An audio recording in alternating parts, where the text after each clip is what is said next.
अब आते हैं आज की कहानी पर। तो आज की कहानी भगवान जगन्नाथपुरी। पुरी से ही नाम शहर का है और हिंदू धर्म के हिसाब से जो 4 धाम हैं उनमें से एक धाम है जगन्नाथपुरी। जो मान्यता है वो ये है कि भगवान विष्णु जब चारों धाम पर बसे और उसके बाद वो अपनी जब इन धामों की यात्रा किया करते हैं तो सबसे पहले हिमालय की ऊंची चोटियों पर बने अपने धाम बद्रीनाथ जाते हैं और बद्रीनाथ में स्नान करते हैं। इसके बाद वो पश्चिम में गुजरात के द्वारिका में जाते हैं और वहाँ कपड़े बदलते हैं, वस्त्र बदलते हैं। इसके बाद वो पुरी में, जिसकी आज कहानी सुनाना जा रहा हूँ, तो यहाँ पे वो भोजन करते हैं और दक्षिण में रामेश्वरम में वो विश्राम करते हैं, ये मान्यता है। और पुरी का जो जगन्नाथ धाम है ये 4 धाम में से एक है। यहाँ पे भगवान जगन्नाथ के बड़े भाई बलराम, बलभद्र और बहन जो है सुभद्रा, इन तीनों की यहाँ पे एक तरह से काठ की मूर्तियां हैं और यहाँ पे तीनों विराजमान हैं। पुरी का अपने आप में एक इतिहास है। जो प्राचीन हिंदुओं की 7 नगरियां मानी जाती हैं पवित्र, उनमें से एक पुरी का नाम आता है और ये उड़ीसा में ही है। और उड़ीसा की जो राजधानी है भुवनेश्वर इससे ज़्यादा दूर नहीं है, नज़दीक है। और मुझे 2 बार जाने का मौका मिला है पुरी। समंदर के किनारे बसा हुआ है, बहुत ही खूबसूरत। तो पुराने ज़माने में उड़ीसा का जो नाम हुआ करता था वो अभी ओडिशा है, पहले उत्कल प्रदेश हुआ करता था। और उस ज़माने में उत्कल प्रदेश में इसकी ख़ास उस वक्त भी अहमियत थी बिज़नेस के हिसाब से, क्योंकि यहाँ पे जो बंदरगाह था, समुद्री बंदरगाह पुरी पे समुद्र के किनारे है, तो यहाँ से बाकायदा सुमात्रा, इंडोनेशिया, थाईलैंड और बाकी देशों में इस बंदरगाह के रास्ते व्यापार हुआ करता था। तो एक बिजनेस पॉइंट ऑफ व्यू से भी ये इलाका अपने ज़माने में काफ़ी अहमियत रखता था।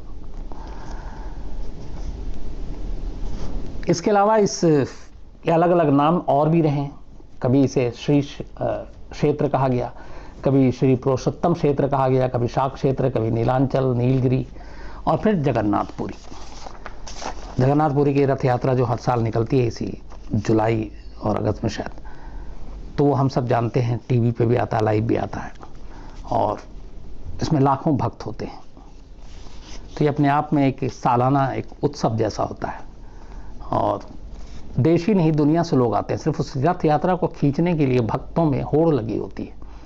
बल्कि मुझे याद है किसी, और इसमें कोई ऐसा नहीं कि इसको खींचने के लिए कोई ज़्यादा भेदभाव हो, लेकिन कुछ साल पहले एक मुस्लिम शख्स सुप्रीम कोर्ट पहुंच गया था और उसने कहा था कि मुझे भी इस रथ यात्रा को खींचने की इजाज़त दी जाए, क्योंकि कहते हैं कि अगर इस रथ यात्रा को खींचने से जो भी खींचते हैं उसके सारे पाप जो है वो धुल जाते हैं। इस मंदिर की खास बात यह है कि यहाँ पे कोई जो मूर्तियां रखी हैं वो काठ की मूर्ति है और ये श्री कृष्ण की ही मूर्ति है। तो वहाँ पे बाकी जैसे हम मंदिर देखते हैं उन मंदिरों में अलग अलग तरह की मूर्तियां होती हैं, लेकिन यहाँ लकड़ी की मूर्तियां हैं।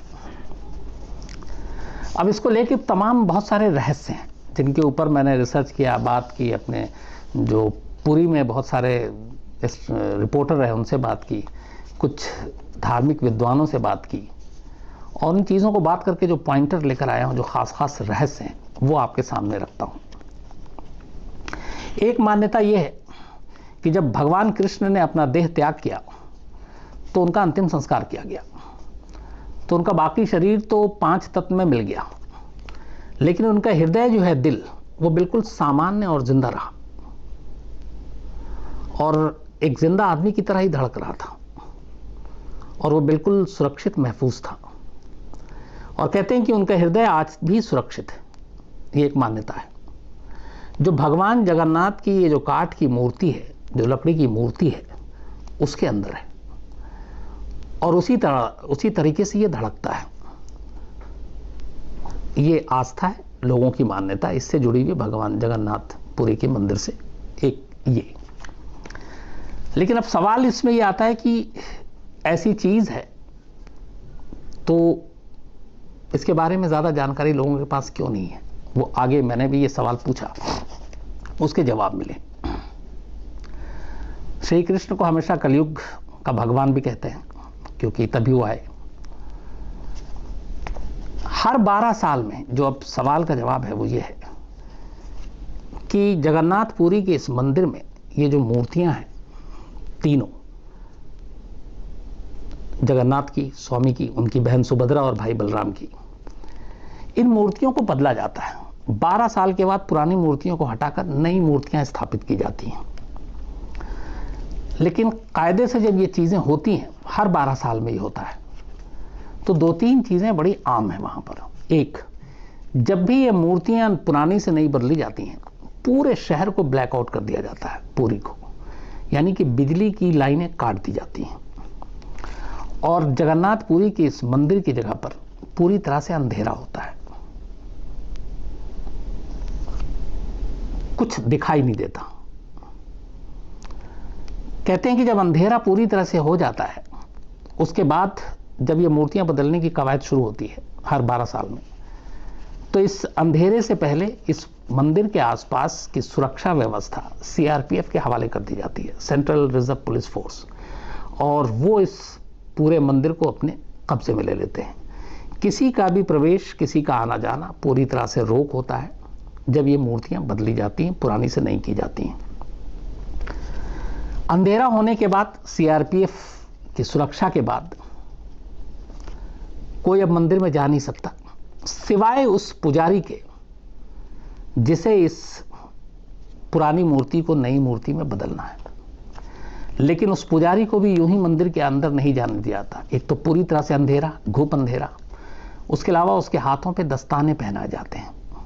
फिर वो मंदिर में दाखिल होता है।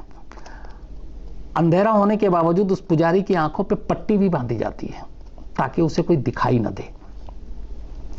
हाथों में दस्ताने हैं, आंखों पे पट्टी है, पूरी तरीके से अंधेरा है, सीआरपीएफ का पहरा है। इसके बाद वो मूर्तियां बदल दी जाती हैं। लेकिन जो पुरानी मूर्ति से नई मूर्ति बदली जाती है, उसमें एक चीज, मतलब जब से ये मंदिर है और जब से ये परंपरा चली आ रही सदियों से, वो वैसी की वैसी रहती है, और वो है एक ब्रह्म पदार्थ जो मूर्ति के अंदर ही है, भगवान जगन्नाथ के। उस ब्रह्म पदार्थ को निकालकर जो नई मूर्ति है उसके अंदर डाला जाता है पुरानी मूर्ति से। तो ब्रह्म पदार्थ को पुरानी मूर्ति से निकालकर नई मूर्ति में डालने की यह परंपरा सैकड़ों सालों से, जब से ये चला रहा। लेकिन यह ब्रह्म पदार्थ क्या है, जो एक मूर्तियां तो 12 साल में बदल रही हैं, लेकिन वो चीजें नहीं बदल रही, वो उठाकर निकालकर दूसरी जो नई मूर्ति उसमें डाली जाती हैं। इसके बारे में आज तक कोई भी नहीं बता पाया कि आखिर ये ब्रह्म पदार्थ है क्या। आज तक किसी ने इसको देखा नहीं है, और शायद सैकड़ों हजारों सालों से यह परंपरा चली आ रही है।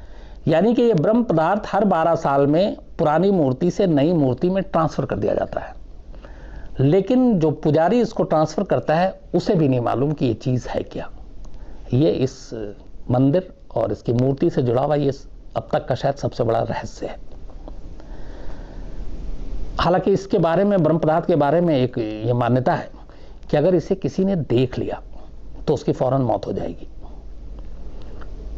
और शायद वो देख भी नहीं पाएगा, क्योंकि उसके अंदर इतने चीथड़े हैं। बल्कि कुछ लोग ये भी कहते हैं कि उसके देखते ही सामने वाले के शरीर के चीथड़े उड़ जाएंगे। और इस ब्रह्म पदार्थ को जोड़ा जाता है हमेशा श्री कृष्ण से। लेकिन यह है क्या, किसी ने देखा नहीं। जैसा आपको बताया कि ब्लैकआउट होता है, अंधेरा होता है, पुजारी के आंखों पे पट्टियां बंधी होती हैं और हाथों में दस्ताने होते हैं।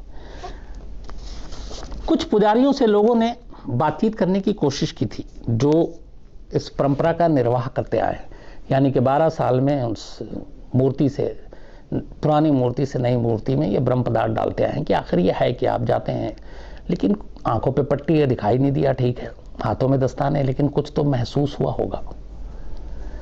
तो इनमें से कुछ पुजारियों ने जब पूछा गया था तो उन्होंने अपनी उस वक्त की जो एक्सपीरियंस था वो शेयर किया था, और वो बताया था कि जब वो पुरानी मूर्ति से उस ब्रह्म पदार्थ को निकाल कर नई मूर्ति में डालते हैं और हाथों में लेकर, चूंकि हाथों से ही निकाल कर डालना है, तो उन्हें अपने हाथों में ऐसा लगता है कि जैसे कुछ उछल रहा है, खरगोश जैसा हरकत करता है वो। लेकिन क्या है ये नहीं मालूम, लेकिन जब भी हाथ में आता है तो लगता है कि कोई ऐसी चीज़ है जिसमें हरकत है, जिसमें जान है और जो खरगोश जैसा उछल रहा है, और बस उसके बाद वो डाल देते हैं। पूरी तरह से हाथ में फील और भी नहीं होता, इसलिए कि दस्ताने भी पहने हुए हैं। तो एक ये सबसे बड़ा रहस्य कि हर 12 साल में मूर्तियां नई बनाई जाती, वहां पे रखी जाती हैं, पुरानी मूर्तियां हटा दी जाती हैं, लेकिन वो जो ब्रह्म पदार्थ शुरू से चला आ रहा हर मूर्ति के अंदर 12 साल में, वो परंपरा आज भी है। लेकिन वो क्या है, कुछ लोग कहते हैं जो वही कि वो श्री कृष्ण का दिल है, कुछ इसको ब्रह्म पदार्थ के नाम से जानते हैं, लेकिन हकीकत क्या है इस बारे में आज तक कोई नहीं जान पाया, क्योंकि ना इसे देख सकते हैं आप, और जब देख ही नहीं सकते तो आप बता भी नहीं सकते। जो मैंने आपको शुरू में बताया कि जगन्नाथपुरी की जब रथ यात्रा निकलती है हर साल, तो जो जगन्नाथ बल्कि पुरी के जो राजा है, वो राजा जो है इस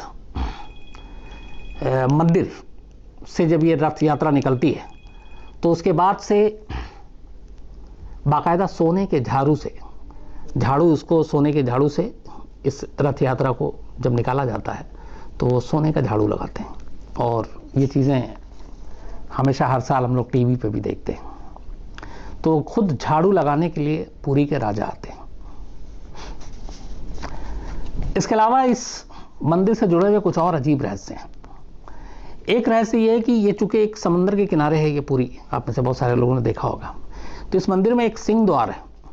तो इस सिंह द्वार की खासियत ये है कि जैसे ही सिंह द्वार पे आप एक कदम मंदिर के अंदर रखते हैं, जैसे ही, तो आपको सिंह द्वार से पहले जब आप बाहर हैं तब तक आपको समुद्र की लहरों की आवाज़ें सुनाई देंगी, आपके कानों से गूंजेंगी, लहरें टकरा रही हैं साहिल किनारे, सब कुछ। लेकिन जैसे ही सिंह द्वार पे आपने कदम रखा, ये लहरों की आवाज़ अचानक गायब हो जाती है। समंदर की लहरों की कोई आवाज़ सिंह द्वार में एक कदम रखते ही आपके कानों से दूर हो जाती हैं। ऐसा क्यों होता है ये भी किसी को नहीं मालूम। लेकिन फिर वापसी में आप जैसे ही कदम बाहर निकालते हैं, पहला जैसे ही आपने कदम रखा, आपको उन लहरों की आवाज़ दोबारा आपके कानों तक आ जाएंगी। उससे कुछ दूरी पर वहाँ पे चिताएं भी जलती हैं, और एक ये भी मान्यता है, ये कहते हैं कि दरवाजे के बाहर तक आपको चिताओं की गंध आती है नाक में, लेकिन जैसे ही आपने कदम एक अंदर रखा आपको कोई गंध नहीं आएगी। ये भी एक रहस्य है जिसके बारे में नहीं मालूम ऐसा क्यों है।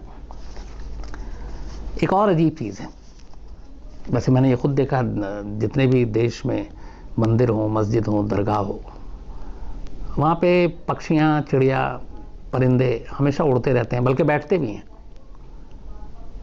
जगन्नाथपुरी के इस मंदिर के ऊपर से कभी कोई पक्षी नहीं उड़ा, न इसके किसी भी गुंबद पर बैठा हुआ नजर आया। इस पूरे मंदिर का जो जितना एरिया है, उस एरिया के ऊपर से आज तक कभी किसी ने उसको बैठते हुए नहीं देखा, किसी पक्षी को, परिंदे को नहीं देखा। ऐसा क्यों है, ये आज भी एक रहस्य है। इन पक्षियों के और परिंदों के इस मंदिर के ऊपर न उड़ान भरने की वजह से फिर ये भी है कि इसके ऊपर से कभी भी कोई हवाई जहाज या चॉपर, हेलीकॉप्टर, इसके उड़ने पे भी पाबंदी और मनाही है कि शायद इसके ऊपर से अगर कोई नहीं उड़ सकता तो फिर ये हुआ कि इसके ऊपर से प्लेन और बाकी चीज़ें भी नहीं उड़ेंगी। तो एक ये भी इसके साथ जुड़ी चीज़ है। लेकिन ये पक्षी परिंदे क्यों नहीं उड़ते हैं, ये आज तक एक रहस्य है। एक और अजीब चीज़ है इस मंदिर को लेकर, वो ये है कि ये काफ़ी बड़े एरिया में ये मंदिर बना हुआ है, और इस मंदिर के ऊपर जो शिखर है, जो मुख्य शिखर है, आप सबने देखा होगा, तस्वीरों में भी देखा होगा, दिन में चाहे किधर से भी धूप आए, कितनी भी तेज धूप हो, कभी भी इस शिखर की परछाई जमीन पर नहीं बनी। मतलब इस मंदिर का अक्स या परछाई कभी बनती ही नहीं है। जबकि आमतौर पे अगर हम सड़क पे चलें तो एक वक्त फिक्स होता है, सूरज के हिसाब से डिपेंड करता है, आदमी की परछाई बनती है, घरों की, बिल्डिंग की, हर चीज़ की। यहाँ तक कि अगर आपके सर से प्लेन उड़ रहा है और कहीं पे आप अगर नीचे लैंड करने जा रहा है, ऊंचाई कम है, तो भी आप देखेंगे तो ज़मीन पर उसकी अक्स या परछाई बनती है। लेकिन इस मंदिर की परछाई कभी नहीं बनी। हालांकि ये एक बहुत बड़ा मंदिर है और 4 लाख वर्ग फुट में एरिया में ये फैला हुआ है, 4 लाख वर्ग फुट एरिया में फैला हुआ है। इसकी ऊंचाई लगभग 214 फीट है, 214 फुट, 214। लेकिन आप मंदिर के पास खड़े होकर आप देखेंगे तो इसका इवन गुंबद भी देख पाना थोड़ा मुश्किल है। लेकिन किसी भी वक्त धूप की परछाई, इस गुंबद की परछाई, मंदिर की परछाई आपको कहीं दिखाई नहीं देगी। ऐसा क्यों है, ये भी एक रहस्य है। एक और भी चीज़ है कि इस मंदिर के ऊपर एक झंडा लगा हुआ, बहुत बड़ा है, और इस झंडे को रोज़ बदलने का नियम है शाम को। और मान्यता है कि अगर इस झंडे को अगर नहीं बदला गया किसी भी दिन, तो शायद ये मंदिर फिर अगले 18 सालों के लिए बंद हो जाएगा। तो इसीलिए इस झंडे को बदलना बहुत ज़रूरी है और हर रोज़ इसको बदला जाता है। भगवान जगन्नाथ मंदिर के शिखर पर एक सुदर्शन चक्र बना हुआ है और कहते हैं कि इस सुदर्शन चक्र को आप जिधर से जाकर देखेंगे ऐसा लगेगा कि उसका मुंह आपकी तरफ। और सिर्फ इसी मंदिर नहीं, पूरी में जितने भी बाकी मंदिर हैं उन सब में इन सब चीज़ों को, जब भी बाकी मंदिर को देखा जाता है और वहाँ सुदर्शन चक्र जो लगे हुए हैं, तो उससे जहाँ पे भी आप जाके खड़े होकर देखेंगे तो ऐसा लगेगा कि उसका मुंह आपकी तरफ है। और ऐसा क्यों है, क्योंकि बहुत सारे और दूसरे अगर शहरों की हम बात करें तो कई लोगों ने इसको ट्राई करने की कोशिश की, लेकिन ऐसा हुआ नहीं। ये सिर्फ पुरी में ऐसा है। अब ये भी एक रहस्य, ऐसा क्यों है। एक सबसे अजीब चीज और है इस मंदिर को लेकर और इसके रहस्य को लेकर। कहते हैं कि इस मंदिर में दुनिया के सबसे बड़े रसोई घर में से एक रसोई घर है, जिसमें 500 रसोइये काम करते हैं और 300 उनके सहयोगी होते हैं, असिस्टेंट। और कई बार तो यहाँ ऐसा हो सकता है कि आप लाखों लोगों को जो रसोई में है खाना बना के खिला सकते हैं, प्रसाद दे सकते हैं। इस मंदिर की रसोई से जुड़ा हुआ एक अजीब रहस्य है। वो रहस्य ये है कि चाहे भक्त यहाँ कितने भी आ जाए, कभी प्रसाद कम नहीं हुआ। कई बार ऐसा होता है कि लाखों में आप पहुंच गए खास ओकेजन पे, लेकिन यहाँ पे प्रसाद कभी कम नहीं हुआ। लेकिन जैसे ही मंदिर का गेट बंद होने का वक्त आता है, प्रसाद अपने आप खत्म हो जाता है।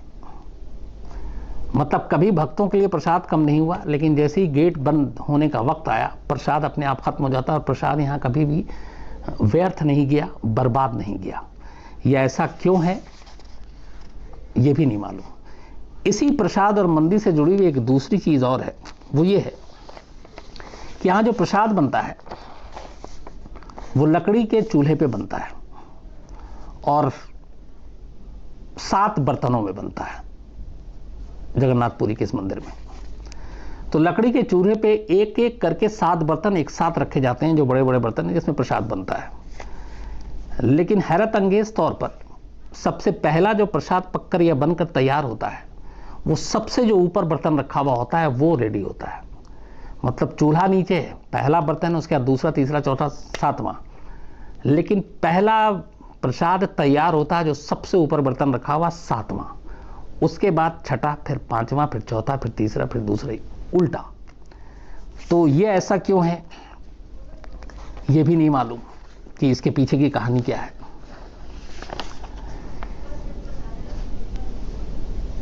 एक ये हमेशा और भी चीज कहते हैं कि इस मंदिर के साथ जुड़ी हुई है कि यहाँ पे हवा के उल्टी सिमत में, उल्टी तरफ जो झंडा लगा हुआ बहुत बड़ा मंदिर के ऊपर, तो हवा के अगेंस्ट में वो झंडा उड़ता है। कायदे से जिस तरीके हवा की थपेड़े ले जाए उधर जाकर उसको उड़ना चाहिए, लेकिन यहाँ पे उल्टा है। और ये नहीं मालूम कि ऐसा क्यों होता है कि ये उसके उलट जाकर उड़ता है। तो ये वो सारी चीजें हैं जिसने इस मंदिर के कई रहस्यों को ऐसा रहस्य बना रखा है जिसके बारे में आज भी कोई पक्के तौर पर नहीं बताया कि इन सब चीजों के पीछे है क्या। और क्यों है। जो हवा का रुख है, हमेशा कहते हैं कि जो समंदर से इस तरफ आता है और फिर एक वक्त होता है वापस समंदर की तरफ जाता है, यहाँ इस मंदिर के पास हमेशा ये उल्टी चीज़ें होती हैं। वो जिस वक्त उसको समंदर से शहर की तरफ आना, वो शहर से समंदर की तरफ जाता है, और जब समंदर से शहर से समंदर की तरफ जाना, तब वो अगेंस्ट आता है। और इसीलिए यहाँ पे हमेशा विपरीत दिशा में ये झंडा जो है ये उड़ता रहता है। कई लोगों से मैंने बात की थी, ये सारी चीज़ें उन्होंने बताया, ऐसे 10, 12, 15 जो भी रहस्य है वहाँ के। और हर एक कोई यहाँ पे वो जो जाता है, बहुत सारे लोग जिज्ञासापूर्व वहाँ पे जाते हैं, तो इन चीज़ों को देखते हैं, परखते हैं, और लेकिन इन सवालों के जवाब नहीं मिल पाते हैं। तो इसको यही जोड़ के यही देखा जाता है कि यही सारे रहस्य हैं जिन्होंने जगन्नाथपुरी के इस मंदिर को भक्तों की नज़र में बहुत ख़ास बना रखा है। और इन रहस्यों की जिज्ञासा लेकर भी बहुत सारे लोग वहाँ जाते हैं। तो जितनी जानकारी जुटाई थी आपके लिए वो ये थी।